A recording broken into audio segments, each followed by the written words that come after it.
ભાવનગર તો ભાવવાળું શહેર એટલે તો ભાવનગર કહેવાય. આ સ્થિતિ કેમ? રોનકભાઈ, સૌ પ્રથમ તો ભારતીય જનતા પાર્ટીના ચારેય કોર્પોરેટરે જે હિંમત કરી છે એ ભારતીય જનતા પાર્ટીની સરકારની જે ચાલ છે એના વિરુદ્ધ દિશાની પ્રવૃત્તિ એને કરી નાખી છે.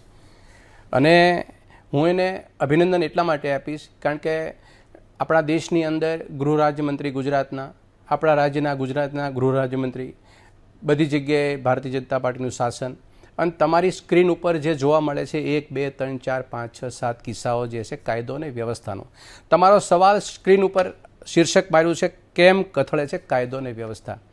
સાહેબ, કાયદો અને વ્યવસ્થા કથળવાનું કારણ છે કે એ પોલીસ અને તંત્ર એને ઉપર સરકાર છે એ અસામાજિક તત્વો ઉપર કંટ્રોલ ના કરી શકે, એટલે કાયદો અને વ્યવસ્થા એ બગડે, એમાં કોઈ બીજી ત્રીજી વાત ન થઈ શકે. પરંતુ ભારતીય જનતા પાર્ટી અનેક વખત એવું કહી ચૂકી છે કે કોંગ્રેસમાં અંદર ગુંડાઓ હતા, લુખાઓ હતા, એ બધા બુટલેગરો હતા, એ તો 25 વર્ષમાં એને બધાને નશ્વર કરી નાખ્યા છે. હવે તો એ પ્રશ્ન તો છે નહીં કારણ કે એ બધું કોંગ્રેસની સરકારમાં હતું. અત્યારે તો ભારતીય જનતા પાર્ટી તો રામરાજ છે. તો તમે રોનકભાઈ એટલા બધા કિસ્સા બતાવો છો, એ ભારતીય જનતા પાર્ટીની સરકારના બતાવો છો કે કોંગ્રેસની સરકારના બતાવો છો? પહેલાં તો હું ટીવી સ્ક્રીનને હું સ્પષ્ટ કરવા માગું છું કે જો ભારતીય જનતા પાર્ટી એવું કહેતી હોય કે અમે ગુંડા ધારા એક્ટ 2020માં લાવી અને નશ્યત કરી નાખ્યા છે, તો આ ગુંડાઓ એટલા સ્ક્રીન ઉપર જોવા મળે છે દરેકે દરેક શહેરની અંદર. એનો મતલબ એમ કે કાયદો લાવ્યા પછી ભારતીય જનતા પાર્ટીની સરકાર બની પછી સશક્ત સરકાર નથી બની, સશક્ત ગુંડાઓ, લુખ્ખાઓ અને માફિયાઓ બન્યા છે. સાહેબ, એમને એક બહુ ગંભીર આક્ષેપ કર્યો છે કે અમારા વિસ્તારની અંદર ગાંજો, દારૂ અને ડ્રગ્સનું અહીંયા નેટવર્ક છે. એ નેટવર્ક છે, ત્યાં આગળ આઈજી બેસે છે, ત્યાં રેન્જ આઈજી ત્યાં ભાવનગર શહેરમાં બેસે છે, એસપી ભાવનગર શહેરમાં બેસે છે, અને એમ છતાં પણ ત્યાં નેટવર્ક ચાલે છે ભાવનગરના આઈજી કચેરીથી 5 કિલોમીટરમાં. તો એનો મતલબ એમ કે કાં આઈજી એમાં ગોઠવાયેલા છે, ક્યાં પોલીસ તંત્ર એમાં સાથે છે, કાં હું ગૃહ રાજ્યમંત્રી એની નિગરાનીમાં બધું બરાબર ચાલે છે એવું સ્વસ્થ બને છે? સાહેબ, ભાવનગરની ભૂમિ અને ભાવનગર મહારાજા આઝાદીના સમયે છેલ્લે જસુનાથ ચોકની અંદર એક વાત બહુ સરસ મજાની ભાવનગરના લોકોને કરી હતી, જ્યાં સમી સાંજે સરદાર સાહેબ અને મહાત્મા ગાંધીજીને સમર્પિત ભાવથી જે રજવાડું આપનાર મહાન પ્રજાવત્સલ મહારાજા કૃષ્ણકુમારસિંહજીના 2 વાક્ય તમને કહું 30 સેકન્ડની અંદર કે આજથી શરૂ થતા નવા યુગ તમે સૌ સાથે મળીને શાંતિથી રાજ્યની અને દેશની આબાદી અને ઉન્નતિ વધારવા પ્રયત્ન કરશો તેવી આશા રાખું છું, અને હિન્દ દુનિયામાં દેશોના મહાન અને ગૌરવભર્યું સ્થાન પ્રાપ્ત કરે એવી શુભેચ્છા પાઠવું છું. આ અમારા મહારાજા અમારી ગદગદ છાતી ફૂલે એવા આ ભાઈવણની અંદર એક યાદ છોડી ગયા. એ શું છોડી? ભાવનગર એ કલા અને સંસ્કૃતિની સંસ્કૃતિ નગરી. આ વાતને લઈ અને વર્તમાન કિસ્સાને કોઈ દિશામાં લેવા દેવા નથી.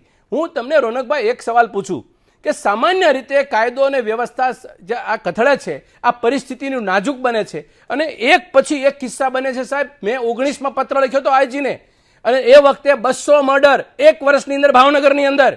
તો 200 મર્ડર થતા, 200 હત્યાઓ થતી હોય, કાયદો અને વ્યવસ્થા ત્યાં પેલા છે જ નહીં. અને મહારાજા સાહેબની જે વાત અને મનસા અને જે ભાવના હતી એને તો કચ્ચર ઘાણ બાળી રહ્યા છે ભાવનગરની પોલીસ અને ગુજરાતની પોલીસ અને ગુજરાતની અંદર ગૃહ રાજ્યમંત્રી સહિતની એની બટાલિયન. બીજું રોનકભાઈ એક વાત કરવા માંગુ છું કે છેલ્લા 2 મહિનાની અંદર 15 મર્ડર થયા છે. અમારી પાસે યાદી સાથે છે, અમે એ ગણાવીએ છીએ, સરકારને લખીએ છીએ, અનેક વખત પત્રો લખ્યા છે. તમારી જેવી પ્રબુદ્ધ અને તમારા જેવા બાહોશ પત્રકારો આ વાતને મૂકે છે, ગુજરાત સાંભળે છે. સાહેબ, આપણી અસર હું તો બોલીશ કરીએ છીએ, પણ સાહેબ સરકારની નિંબર પરિસ્થિતિમાં આ લોકોની કોઈ સંજ્ઞા નથી. વિરમગામની અંદર એક નાબાલિગ બાળકી ઉપર એક ભારતીય જનતા પાર્ટીના એક એબીવીપીના આગેવાને એની ઉપર બલાત્કારને દુષ્કર્મની પરિસ્થિતિની ફરિયાદ અમારી સામે હમણાં આવી. મારું કહેવાનું છે રોનકભાઈ કે જે ગુજરાતની અંદર ભાવનગર એક સમયે રાજકોટની વસ્તીની બરાબર વસ્તી હતી, આજે 25 વર્ષ પહેલા આજે રાજકોટની વસ્તી 22 લાખ પહોંચીને ભાવનગરની વસ્તી 7.5 લાખ. ભાવનગર ઘસાણું, ભાવનગર ધોવાણું, ભાવનગર લૂંટાણું, ભાવનગર બરબાદ થયું, ભાવનગરની જનતા પીડા ભોગવે, અને 5000 હીરાના વેપારીઓ ભાવનગરથી પલાયન થઈ ગયા. સાહેબ, કોક તો પૂછો સવાલ. ત્યાં ભાવનગરની અંદર એરપોર્ટ હતું, ભાવનગરમાં પોર્ટ હતું, ભાવનગરની અંદર તમામ સગવડતા હતી, યુનિવર્સિટી, કોલેજો અને સનાતન હાઈસ્કૂલ, દક્ષિણામૂર્તિ અને ઘરશાળા જેવી સંસ્થાઓ હતી, અને ગીધુભાઈ બજેકા જેવા મુછાળી માં હતા. આવી સંસ્કૃતિવાળી ભાવનગર નગરીને આ ખંડેર બનાવવાનું કામ જો ભારતીય જનતા પાર્ટીને શિરે જાય છે, સ્વીકારે અથવા તો એનું નશ્યત કરે. 2 જ વસ્તુ છે તમારી પાસે. એટલે રોનકભાઈ, તમને ખૂબ ખૂબ અભિનંદન પહેલા આપું છું. ભારતીય જનતા પાર્ટી 25 વર્ષના ઇતિહાસની વાત મૂકે, 25 વર્ષ પહેલા ગુંડાઓ હતા એ તો નાશ પામી ગયા હતા. હવે તમારી સરકારમાં નવા ગુંડાઓ પેદા થયા છે. એના માટે સરકાર શું કરવા જઈ રહી છે?